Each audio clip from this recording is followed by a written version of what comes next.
സൗദിയിലെ അസീറിലെ ആഡംബര സ്ട്രീറ്റായ Valley resort ജനകീയമാകുന്നു. വൈവിധ്യമായ തോട്ടങ്ങളടക്കം നിരവധി വിനോദാവസരങ്ങളാണ് ഇവിടെ ഒരുക്കിയിട്ടുള്ളത്. 5 വയസ്സിന് താഴെയുള്ളവർക്ക് സൗജന്യമായാണ് പ്രവേശനം. അസീറിന്റെ ഹരിത ഭംഗിയിൽ വേറിട്ട കാഴ്ചയാണ് വാലി റിസോർട്ട്. അബഹയിൽ നിന്നും 45 മിനിറ്റ് യാത്ര ചെയ്താൽ ഇവിടെ എത്താം.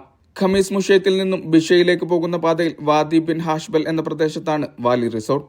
റുമാൻ, അത്തിപ്പഴം, ഈന്തപ്പനകൾ, വാഴ, സ്ട്രോബെറി തുടങ്ങി വൈവിധ്യമാർന്ന തോട്ടങ്ങൾ ഇവിടെയുണ്ട്. തോട്ടങ്ങൾ സന്ദർശിക്കാനും പഴങ്ങൾ വാങ്ങാനും ഇവിടെ സൗകര്യമൊരുക്കിയിട്ടുണ്ട്. വാദി റിസോർട്ട് ഇവിടെ വാദി ബിൻ ഹാഷ്ബൽ എന്ന ഖമീസ് മുഷയത്തിന് ഏകദേശം ഒരു 10-22 കിലോമീറ്റർ പോയി കഴിഞ്ഞാൽ വാദി ബിൻ ഹാഷ്ബൽ എന്ന സ്ഥലത്താണ്. ഇത് എനിക്ക് തോന്നുന്നത് സൗദി അറേബ്യയിലെ തന്നെ ഏറ്റവും വലിയ റിസോർട്ടാണ്. ഏകദേശം 30,000 മീറ്റർ സ്ക്വയർ ആണ് ഇതിൻ്റെ ചതുരശ്ര അടി വിസ്തീർണം. ഇതിനകത്ത് കാര്യമായിട്ട് നമ്മുടെ ഈ അഗ്രികൾച്ചറായിട്ട് ബന്ധപ്പെട്ടുള്ള കൃഷികളും അതുപോലെ തന്നെ റിസോർട്ടുകളും അതുപോലെ തന്നെ കുട്ടികൾക്ക്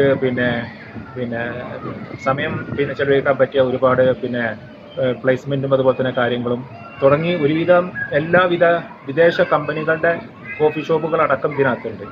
വിനോദത്തിന് മാത്രമായി ഒരുക്കിയിരിക്കുന്നത് നിരവധി സൗകര്യങ്ങളാണ്.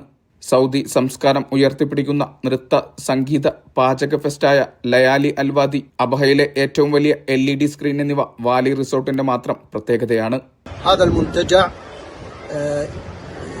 على 300,000 متر مربع وأقيم فيه مزروعات وأشجار الفاكهة بأنواعها والتمور ويوجد 3 كافيهات منها براندات عالمية. വിവിധ കമ്പനികളുടെ ഷോറൂമുകളും ഭക്ഷണശാലകളും ഇവിടെ ഒരുക്കിയിട്ടുണ്ട്. ഉച്ചയ്ക്ക് 1 മണി മുതൽ 11 മണി വരെയാണ് പ്രവേശനം. നിലവിൽ അവധിക്കാലമായതിനാൽ രാത്രി 1 മണി വരെ പ്രവർത്തിക്കും. 20 റിയാലായിരിക്കും പ്രവേശന ഫീസ്. 5 വയസ്സിന് താഴെയുള്ളവർക്ക് സൗജന്യമായും പ്രവേശിക്കാം. Mujeeb Elluvila, media 1, Abha.